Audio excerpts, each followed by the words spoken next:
belajar membuat infografis presentasi dengan PowerPoint.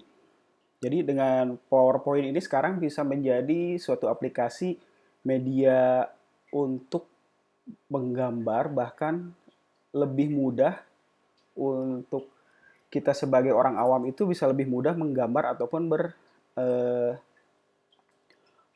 menuangkan gambar-gambar seperti CorelDRAW. Mungkin itu lebih berat ya, lebih susah, atau Adobe Illustrator. Nah, dengan adanya banyaknya fitur-fitur menggambar di sini, kemudian ada beberapa tambahan lagi untuk apalagi untuk PowerPoint yang mulai dari 2000 Office 2003 ke atas. Itu udah banyak sekali fitur-fitur yang bisa membuat kita memudahkan untuk menggambar suatu icon ataupun objek. Oke, nah untuk dasarnya ini kita pada materi pertama yaitu memahami data dan informasi. Apakah data itu sesuatu yang rumit? Karena kita ketika akan membuatkan presentasi, aduh datanya rumit banget ya, susah juga ya, gimana ya cara mempresentasikannya? Apakah data yang banyak itu keren? Ada jaminan nggak kalau misalnya kita membuat presentasi dengan banyak sekali jumlah slide-nya itu dengan data yang banyak akan menjadi sesuatu yang keren ketika mempresentasikan kepada orang, apakah itu membosankan atau tidak? Karena kalau kita mengalami sebagai bukan presenternya tetapi sebagai eh, penontonnya atau yang pesertanya di situ, kita akan merasakan bosan jika udah banyak banget data yang akan kita share di situ, slide-nya banyak, itu akan membuat bosan.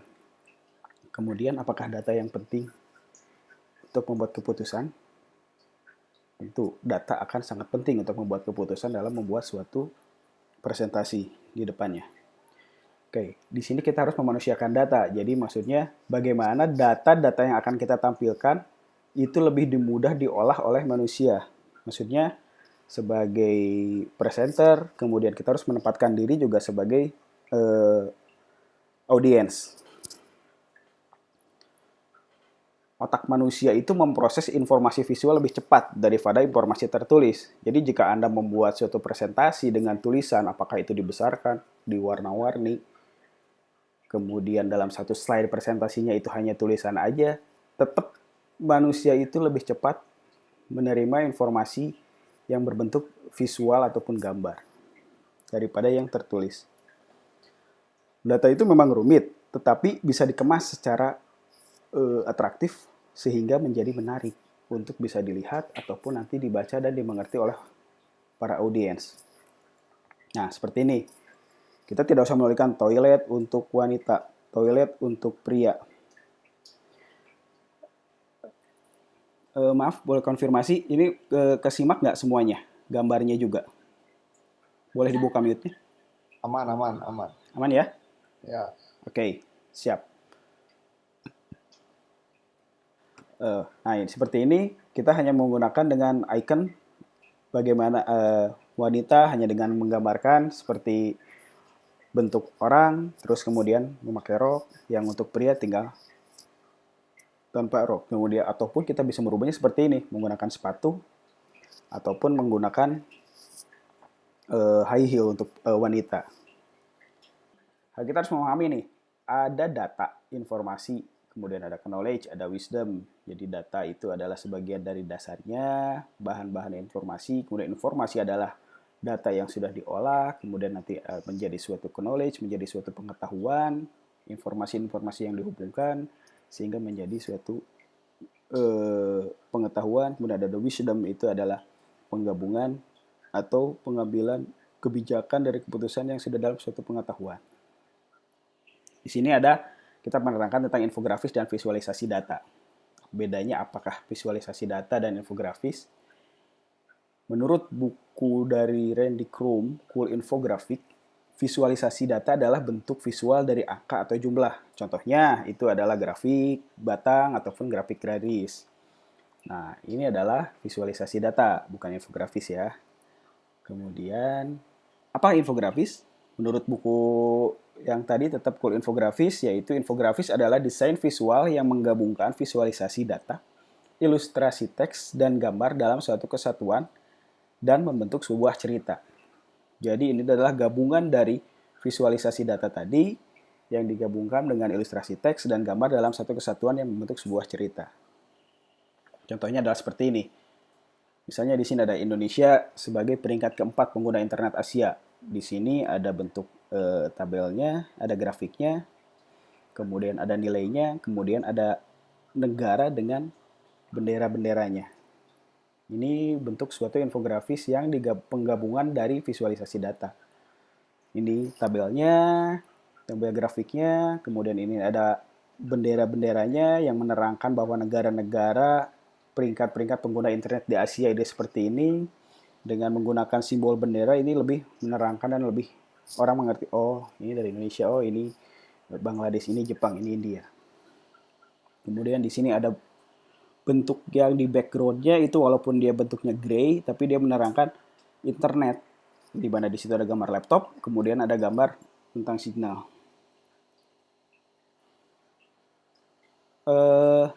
Yang lain masih muncul nggak? Maaf, konfirmasi screen-nya muncul nggak? Yang Pak Reja enggak? Masih. Muncul ya. Sebentar, Pak Reja katanya tidak muncul. Masih. Loh. Coba kalau ditutup muka saya, Pak Reja, ada nggak? Poek. Yang Pak Reja mah nggak usah dimunculin. Yang punya Pak Arif aja yang dimunculin. Kenapa ya? Coba di sign out dulu, Pak. Siap. Ini saya lanjut lagi. Oke. Jadi ini di sini adalah menerangkan tentang internet, yaitu dengan adanya gambar laptop, kemudian bola dunia, kemudian ada logo sinyal WiFi. Ini menerangkan di background ini bahwa kan peringkat tentang internet, ya ada internetnya adalah menggunakan logo ini.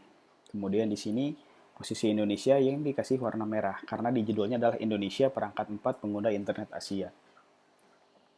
Jadi inilah yang menerangkan suatu penggabungan visualisasi data menjadi sebuah infografis. Jadi mulai grafik, kemudian logo-logo simbol bendera negara, lanjut dengan yang menerangkan bahwa ini adalah infografis tentang internet, di mana di situ ada logo bola dunia, kemudian ada laptop dan sinyal WiFi. Terakhirnya adalah di sini adalah menerangkan Indonesia dengan di-highlight warna merah, peringkatnya ke-4. Kita lanjut, seperti ini. Ini juga adalah infografik juga. Tiket pesawat naik, penumpang barang berkurang. Jumlah penumpang terendah dalam 3 tahun, dalam juta orang. Jadi di sini gambarnya adalah kabin pesawat, kemudian ada penumpang, kemudian di atasnya infografis untuk tiket jumlah penumpang pesawatnya dia menggunakan dengan ilustrasi dari koper. Itu sebagai grafiknya. Grafiknya menggunakan koper, kemudian jumlah penumpangnya ada di bawah dengan menggunakan seatnya, kursi-kursi dan visualisasi gambar-gambar dari ikonnya penumpang. Di sebelah bawahnya lagi ada di sini kenaikan pesawat dikarenakan kenaikan pesawat. Kenaikan harga tiket pesawat. Kita lanjut. Nah, saya terangkan lagi ini software pembuat infografis nih, yang tadi di awal sempat saya singgung sedikit, pengolah gambar vektor. Ini ada AI, CorelDRAW, ada Inkscape sampelnya. Jadi gambar vektor itu gambar-gambar yang dibuat detail satu persatu, seperti simbol ataupun nantinya jadi icon. Jadi kita bisa buat satu-satu ikonnya di situ, kemudian satu-satu gambar vektornya yang nanti bahan untuk menjadi visualisasi data dan bahan untuk menambahkan di infografis sebagai keterangan yang akan kita buat sesuai dengan tema presentasi yang akan kita buatkan. Kemudian ada image editor seperti Photoshop, itu nanti untuk data-data gambar-gambar background-nya ataupun yang lain. Sebentar, ini Mbak Dinda katanya mau join.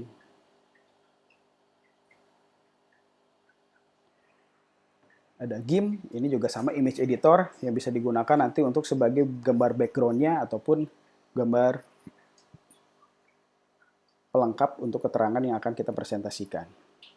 Kemudian ada pengolah datanya, ini ada Tableau, kemudian ada Power BI. Nah, pengolah gambar vektor, image editor, dan pengolah data ini ada di PowerPoint dan Excel. Nah, jadi untuk PowerPoint di Office yang di atas 2003 itu udah ada yang tadi saya terangkan di awal, ada pengolahan gambar vektor walaupun itu simple dan sederhana tapi cukup untuk membuat icon-icon dan simple vektor yang bisa kita buat. Image editornya pun di situ bisa juga untuk gambar ada coloring, ada brightness dan lain-lain itu udah bisa. Pengolah datanya itu dari Excel. Nah, kita buat sampel nih ya. Ini ada tentang kasus dulu ini tentang tahun berapa ini saya lupa. Retak sayap Boeing 737 dan ini menjadi suatu sorotan dunia karena menjadi apa ya? Suatu temuan bahwa pesawat Boeing 737NG ini menjadi suatu masalah yang sangat besar karena ditemukan retakan pada bagian sayapnya.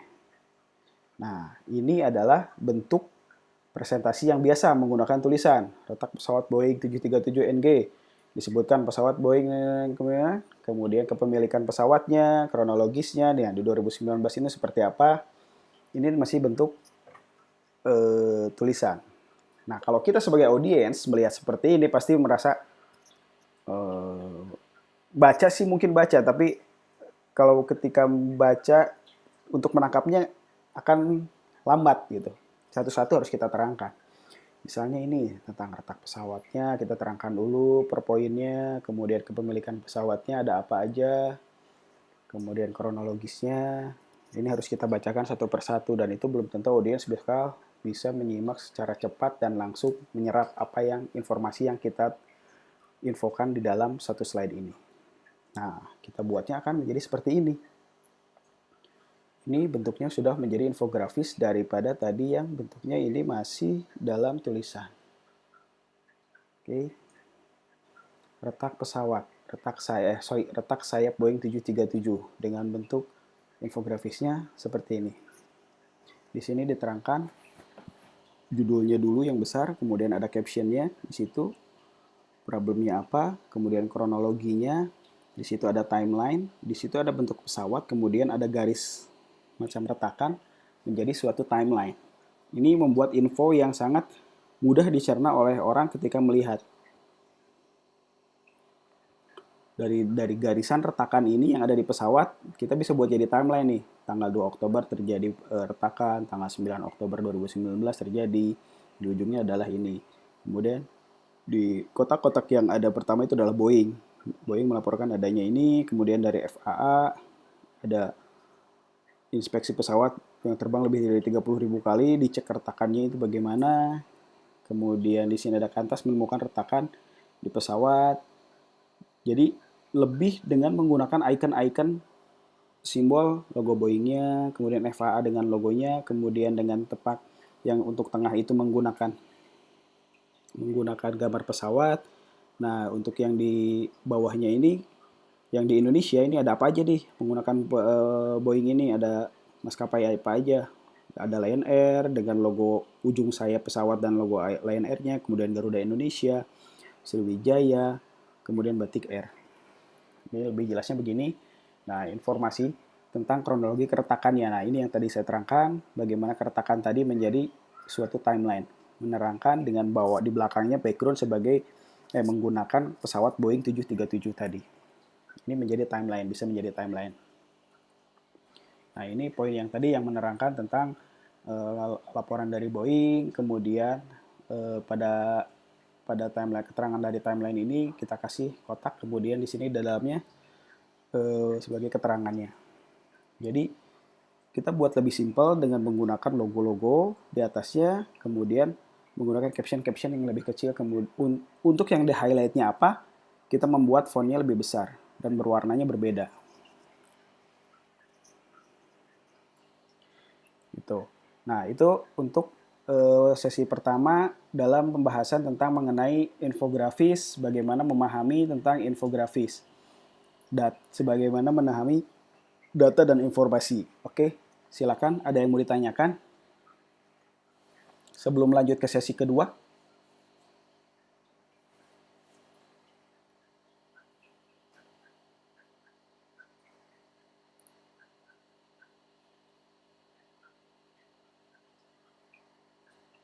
Ada yang mau ditanyakan dari sesi pertama ini? Ya, lanjut, Pak. Oke, kita lanjut ya. Mbak Dina udah join? Coba saya lihat dulu. Oke, siap.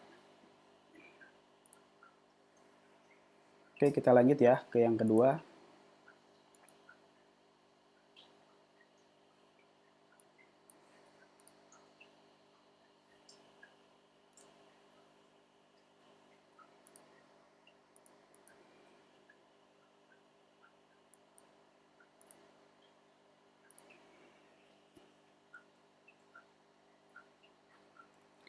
Nah, untuk yang kedua yaitu mengenal jenis-jenis infografis. Di sini kita harus mengenal jenis-jenis infografis yang sudah ada sekarang dan sudah mulai ramai digunakan baik untuk perusahaan, pendidikan, maupun iklan.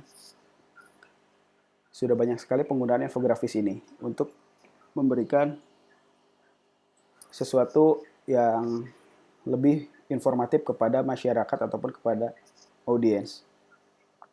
Oke, jenis-jenis infografis ini berdasarkan konten. Ada yang berbentuk statik, timeline, flow, komparasi, geografik, dan listicle. Statik. Jenis infografis ini yang paling umum digunakan. Bentuknya statik, yaitu statistik itu yang paling sering dan digunakan secara umum yang beredar luas sekarang. Contohnya seperti ini. Saya ambil dari IG-nya Teknik Asia. Apa betul data lebih berkeluarga dibandingkan minyak bumi? Nah, di sini menerangkan tentang data yang membentuk statistik. Di sini ada data statik tabelnya di bawah, grafiknya ExxonMobil dengan 4,4 nilainya 4,4, kemudian PetroChina, Apple, Petrobras, ICBC. Jadi di sini kemudian ada gambar ikonnya engineer ya, lebih ke engineer apa ya itu perusahaan minyak. Kemudian di sini ada burung yang menerangkan harta yang paling berharga, tetaplah keluarga. Padahal di sini ini hanya sebagai ikon gimmick yang membuat menarik orang melihat ini. Kemudian salah satu di sini kemudian ada mention seperti gambar mention ya, yang ada tulisan salah satu ulasan kenapa frase tersebut muncul adalah akibat pergeseran daftar perusahaan dengan nilai kapitalisasi pasar terbesar di dunia. Jadi ini adalah riset bagaimana pergeseran daftar perusahaan dengan nilai kapitalisasinya yang besar di dunia. Kemudian pada September 2010, 3 perusahaan eksplorasi minyak masuk ke dalam daftar 5 perusahaan dengan kapitalisasi pasar tertinggi. Di sini contohnya adalah ExxonMobil, masih juga perusahaan minyak, kemudian PetroChina, ada Apple, di sini Apple ini ya, bukan Apple buah, Apple-nya iPhone dan MacBook. Kemudian di sini Petrobras, kemudian ada ICBC. Ini adalah bentuk dari infografis dengan statistik. Memperlihatkan statistik pergeseran daftar perusahaan dengan nilai kapitalisasi pasar terbesar di dunia. Berikutnya, dominasi smartphone Cina di dunia. Di sini juga sama menggunakan ada statistiknya, seperti ada di bawahnya ada Nokia, RIM, Apple, HTC, Samsung, dengan membentukkan grafik dan ada nilai persentasenya berapa di situ untuk pasar global di dunia. Di sini dulu Nokia menjadi raja, tapi sekarang smartphone asal Cina yang mendunia.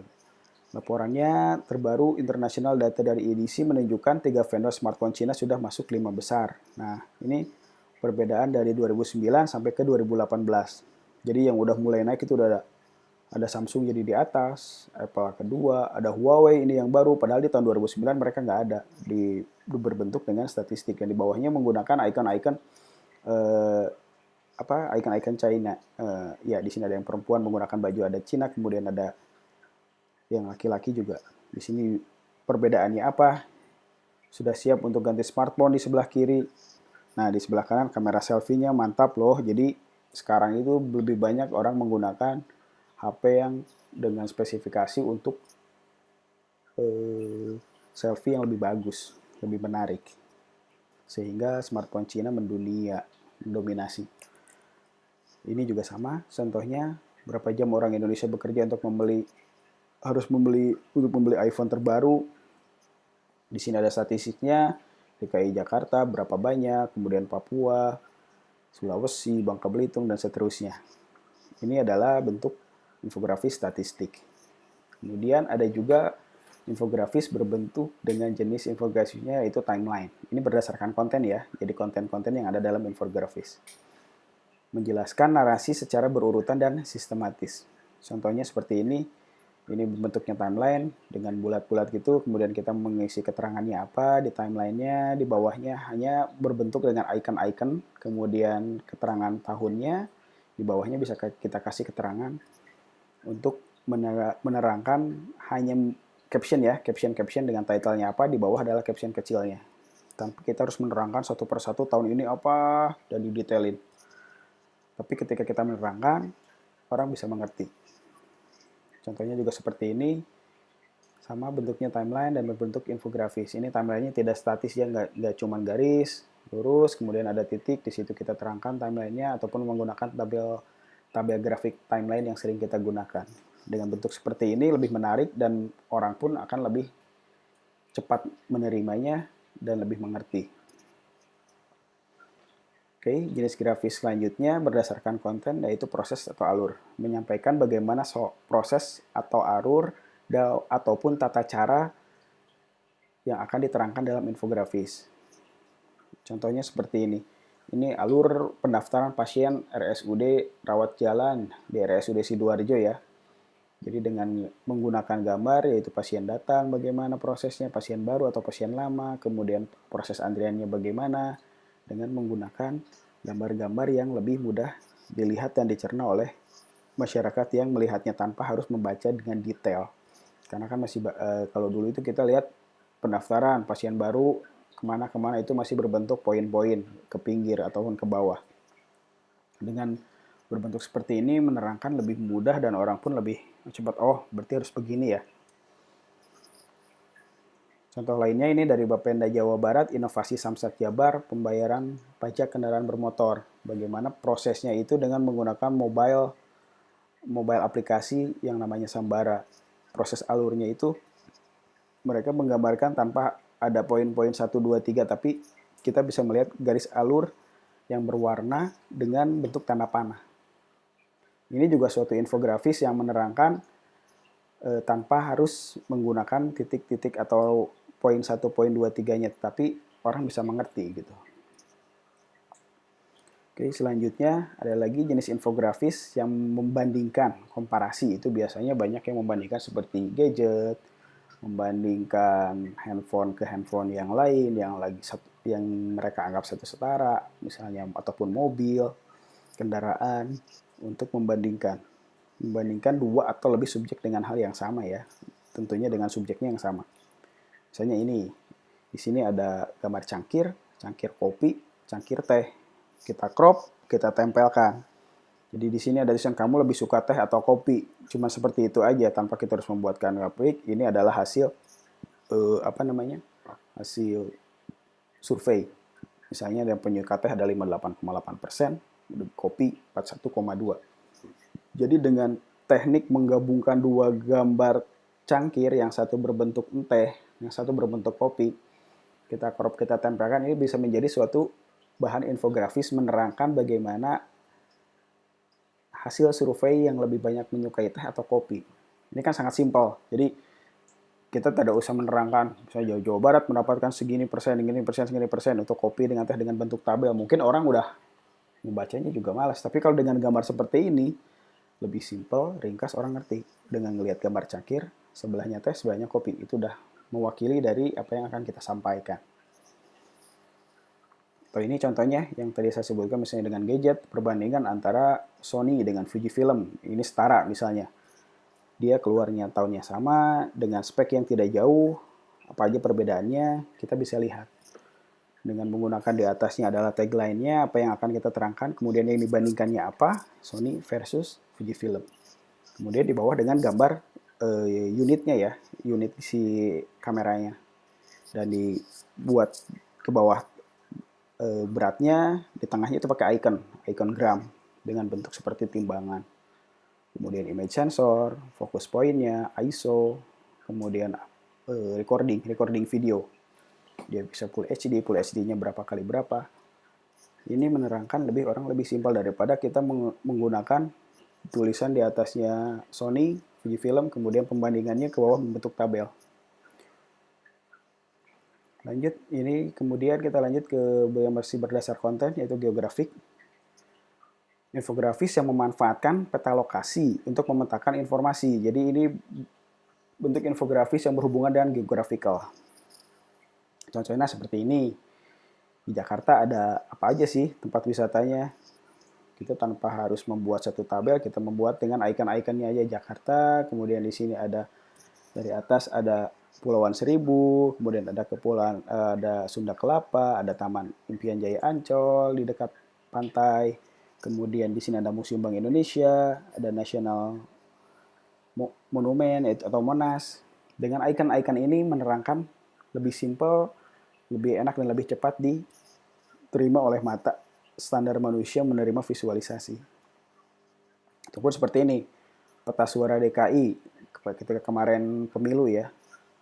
Daerah pemilihan, kemudian jumlah pemilih, di situ diterangkan berapa dengan menggunakan peta, kemudian dituliskan Jakarta mananya, dituliskan jumlahnya berapa, suaranya, kemudian di situ ada jumlah pemilihnya, ada 1, 2, 3, 4-nya ada di situ semuanya.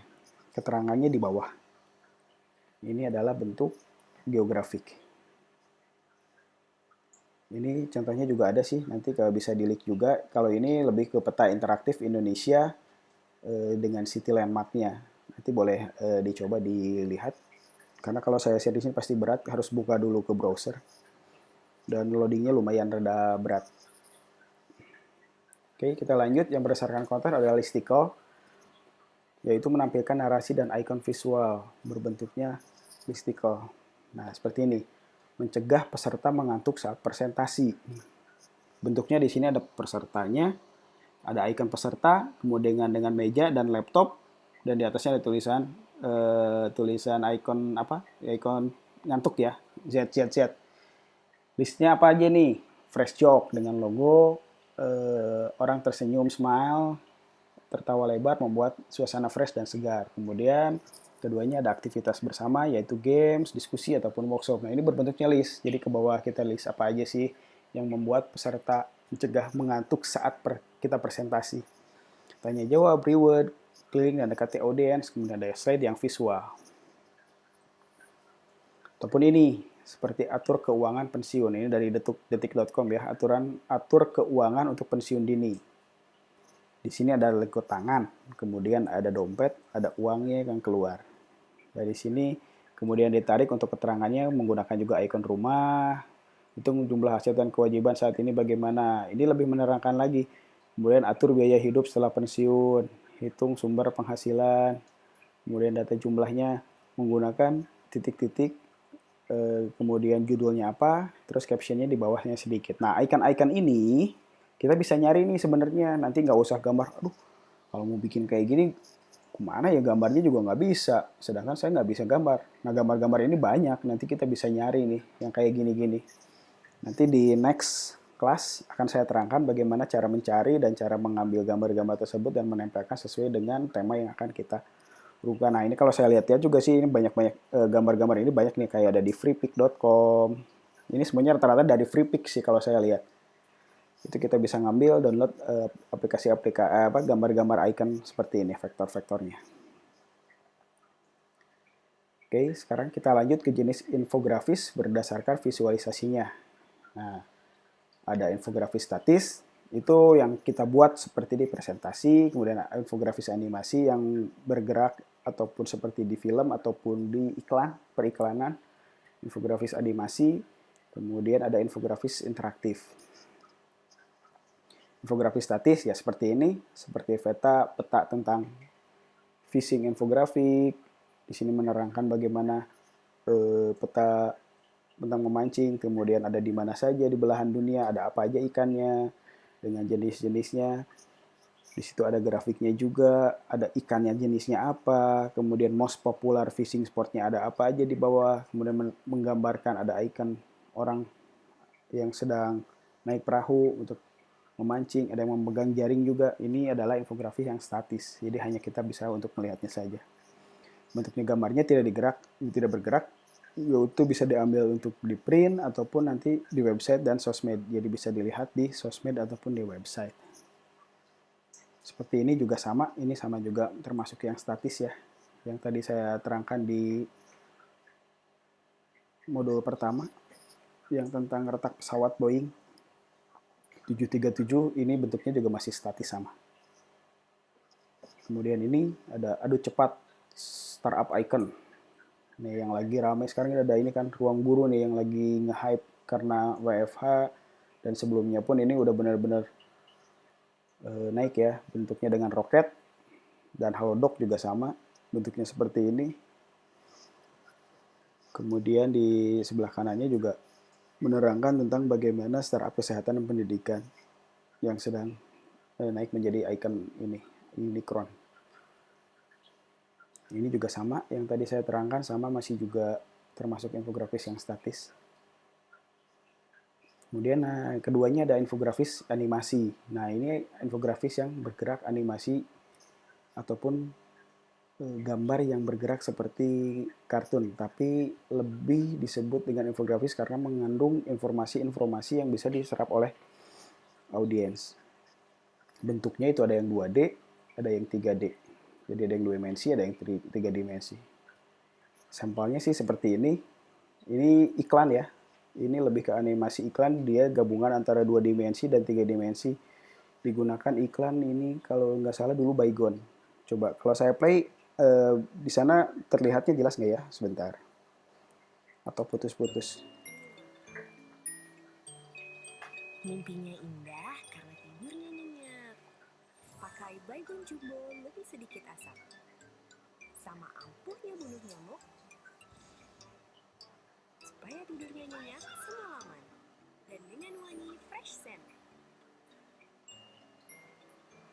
Karena hari esok dimulai dari tidurnya. Baygon Jumbo lebih sedikit asap. Bunuh mati serangga, lindungi keluarga. S. Johnson Family Company. Videonya jalan nggak? Coba konfirmasi, maaf.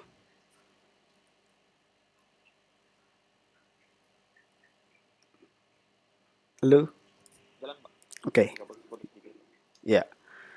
Jadi itu salah satu contoh infografis animasi yang bergerak, gabungan dari yang 2 dimensi dan 3 dimensi. Ini pun bisa jadi di periklanan pun nanti pengembangannya ataupun ke yang lainnya bisa kita digunakan. Kemudian kita lanjut ke infografis interaktif. Nah ini seperti kalau kita lihat di mall-mall ya, yang interface-nya bisa kita gunakan di mall, misalnya ada layar yang kita lihat, kemudian di situ ada bentuk peta atau peta dalam bentuk mallnya atau denah mallnya. Di situ kita bisa klik di situ, misalnya kita lagi mencari apa, dan kita bisa berinteraksi misalnya nah yang seperti ini. Kalau di mall ini banyak kita temukan ya, di mall-mall besar kita bisa klik di sini. Ini lebih ke infografis interaktif. Jadi infografis interaktif ini bisa banyak digunakan untuk sebagai media penerangan kepada publik ataupun kepada masyarakat yang datang tanpa harus bertanya satu persatu. Jadi kita bisa lihat di sini dengan interaktif. Oke. Itu pembahasan yang poin kedua, yaitu tentang mengenal jenis-jenis infografis ya.